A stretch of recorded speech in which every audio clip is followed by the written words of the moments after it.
रात को मैं कितनी भी देर से सोऊं, पर सुबह 4 बजे मेरी आँख खुलनी है तो खुलनी ही है। उसके बाद मैं फिर लेट जाती हूँ कि थोड़ी और नींद आ जाएगी, पर ना जी ना। कभी कभी ऐसा होता है कि नींद आ जाती है आधा एक घंटे के लिए, पर जब नहीं आती है तब फिर मैं सोचती हूँ आज फिर मौका मिला है पार्क में आने का। तो मैं आज सुबह सुबह पार्क में आ गई। इसमें पार्क में बिल्कुल सन्नाटा है, सिर्फ माली के अलावा और कोई नहीं दिखाई दे रहा है। बिल्कुल शांत वातावरण है और बहुत अच्छा लग रहा है। ये तो हमारे सामने का पार्क है ना, हमारे पीछे भी एक पार्क है, वो भी बहुत सुंदर है, पर वहाँ जाने के लिए हमें आधा घंटा लगेगा पैदल चलने में, तब जाके हम उस पार्क में पहुँचेंगे। रोज़ सोचती हूँ कि कभी उस पार्क में भी चली जाऊँ और आप लोगों को वो पार्क भी दिखाऊँ कि वो भी बहुत प्यारा पार्क है, वहाँ झूले वगैरह भी लगे हुए। पर क्या कहूँ, इतनी गर्मी हो रही है कि वहाँ जाने की हिम्मत ही नहीं होती है। अब ये माली है, ये सुबह काम धाम करके ये टहलता हुआ मिलता है बस, और पार्क में हरियाली देख देख के मन प्रफुल्लित हो जाता है। सही में सुबह के समय अगर आप उठ जाते हैं तो समझिए आपको दैवी वरदान है, क्योंकि सुबह सुबह की जो नींद होती है वो इतनी प्यारी, इतनी मीठी होती है कि आसानी से इंसान जगना ही नहीं चाहता अगर उसकी कोई मजबूरी ना हो। पर मेरी कोई मजबूरी नहीं है, मुझे शुरू से ही, बचपन से ही सुबह उठने की आदत थी, तो मैं इसको अपना ईश्वर का वरदान मांगती हूँ। वरना लोग तरह तरह के, कोई अलार्म लगा रहा है, कोई बोलता है रात को मुझे सुबह जल्दी उठा देना, ये सब कुछ मुझे कभी नहीं करना पड़ा। माँ को कभी मुझे उठाना ही नहीं पड़ा, उनसे पहले मैं सुबह जग जाती थी। और ये आदत इतनी अच्छी होती है, सुबह सुबह उठने से सारे काम भी निपट जाते हैं समय पे और समय भी मिल जाता है। पर जो नहीं उठ पाते हैं उनके लिए ये 8वां अजूबा है कि मैं सुबह जल्दी कैसे उठ जाती हूँ। मैंने कहा भाई मुझे तो कभी माँ ने भी नहीं उठाया। मेरी शुरू से ही आदत थी कि मैं सवेरे स्कूल जाना होता था तब भी मैं 4 बजे उठ जाती थी, क्योंकि मेरे बचपन से मेरी माँ ने ऐसी आदत डाली थी कि मैं सुबह नहा धो के पूजा पाठ करके ही स्कूल को जाती थी। तो इसी वजह से मेरी सुबह उठने की आदत बन गई, और ये आदत बहुत ही फ़ायदेमंद है। इससे सारे काम निपट जाते। कभी भी कहीं भी जाना होता है तो मुझे ये टेंशन कभी नहीं रहती कि सुबह मैं जल्दी कैसे उठूं। और जो नहीं उठ पाते हैं उनके लिए ये एक बहुत बड़ी परेशानी का कारण बन जाता है। Hello guys, thank you for watching my channel. मैं रेणु पंत, मेरे पाकशाला कुमाऊनी चैनल में आप सभी लोगों का स्वागत है। अब सामने आप देख रहे हैं करेले रखे हैं। इन करेलों को मैंने अच्छी तरीके से धो लिया है।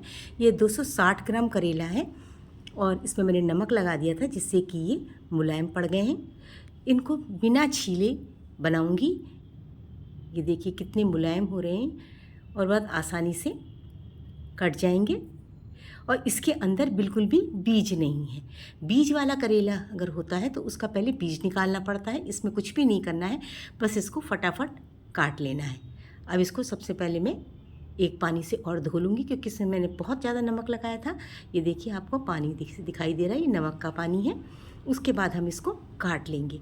इसके मैं बनाऊँगी छल्ले वाले करेले। छल्ले वाले करेले बहुत ही टेस्टी होते हैं, ये मेरी माँ बनाया करती थी। अब देखिए इस तरीके से आगे पीछे से इसकी जो ये टुक्के हैं, मैं तो टुक्के बोलती हूँ इनको, टुक्के या करेले की पूँछ बोलती हूँ।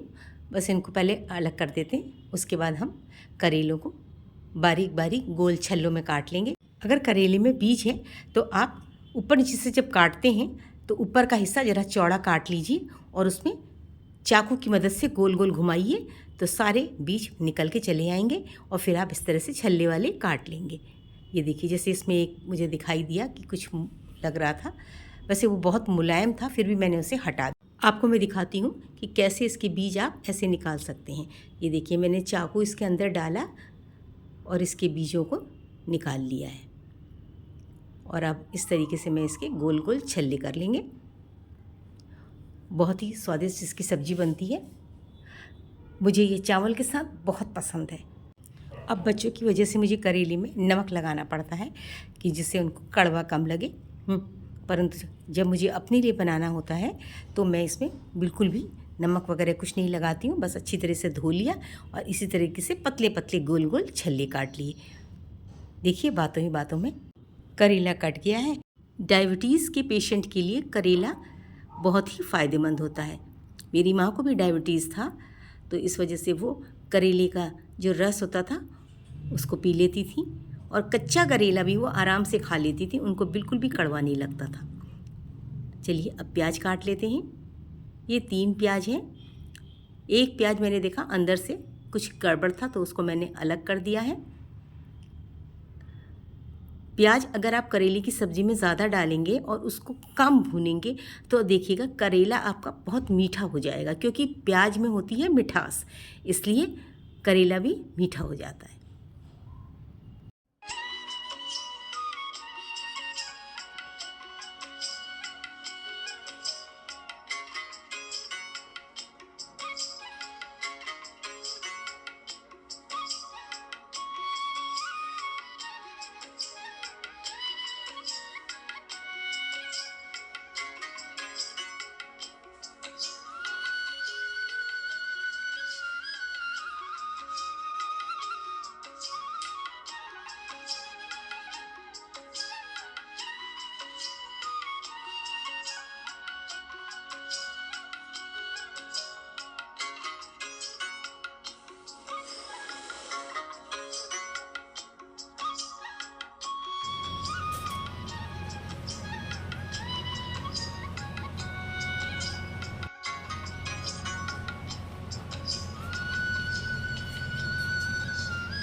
तेल गरम हो गया है। आधी चम्मच अजवाइन, चुटकी भर हींग,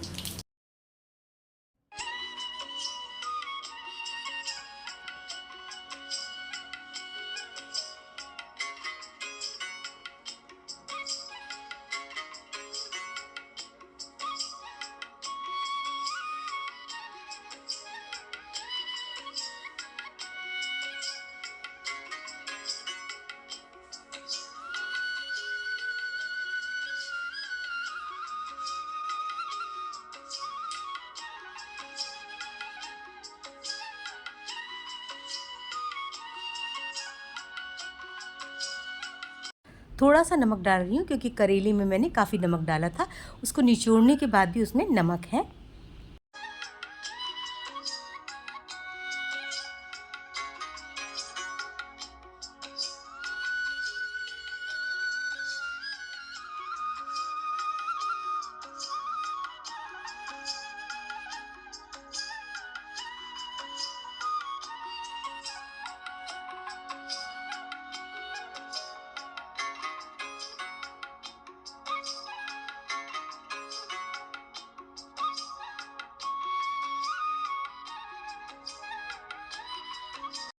सब्जी को अगर आप इस तरीके से चलाते हुए पकाएंगे तो सब्जी का स्वाद दुगना होता है। एक बार आजमा के ज़रूर देखिएगा, बहुत टेस्टी सब्जी तैयार होती है।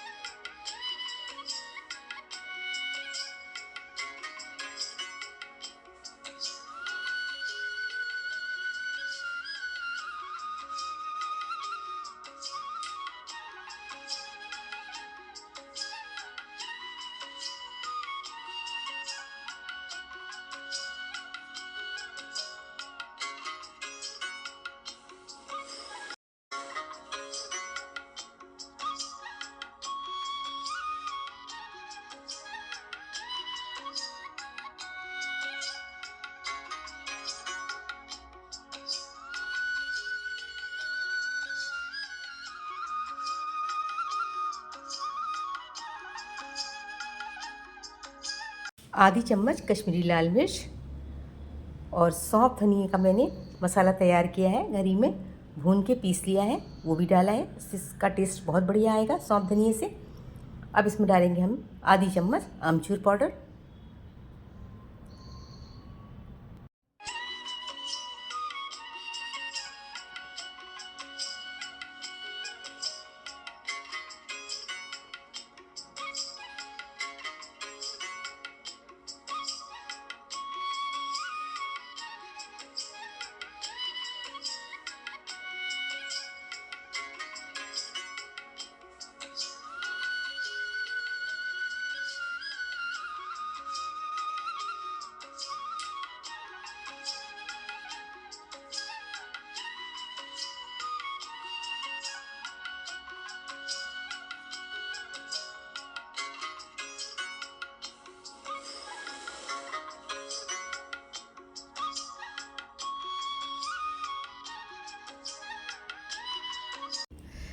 छल्ले वाला करेला तैयार हो गया है। मैंने इसमें मिर्च नहीं डाली है क्योंकि इसमें हम लोग मिर्च नहीं डालते हैं, ये बिना मिर्च के ही बहुत स्वादिष्ट लगता है। आप चाहें तो इसमें मिर्च डाल सकते हैं। मैंने इसमें लाल मिर्च डाली है, ना मैंने इसमें हरी मिर्च डाली है। मैंने सब्जी को कैसरोल में निकाल लिया है। कैसरोल में रखने से सब्ज़ी जल्दी ठंडी नहीं होती और वैसे भी आजकल गर्मी है, दोबारा गर्म करने की आवश्यकता नहीं पड़ेगी। अगर आपको मेरे छल्ले वाले करेले की रेसिपी पसंद आती है तो प्लीज़ इसे लाइक कीजिएगा। मिलते हैं एक नई रेसिपी के साथ अगले वीडियो में। कोयल की आवाज़ भी इसमें आ ही रही होगी। ये कोयल तो 24 घंटे की हो गई है, बस जब देखो तब मेरे घर के सामने जो पेड़ है उसी में कूँ कूँ करती रहती है। इतनी प्यारी इसकी बोली भी है और दिखाई भी नहीं देती क्योंकि ये पत्तों के बीच में छुपकर ही अपना गाना सुनाती है।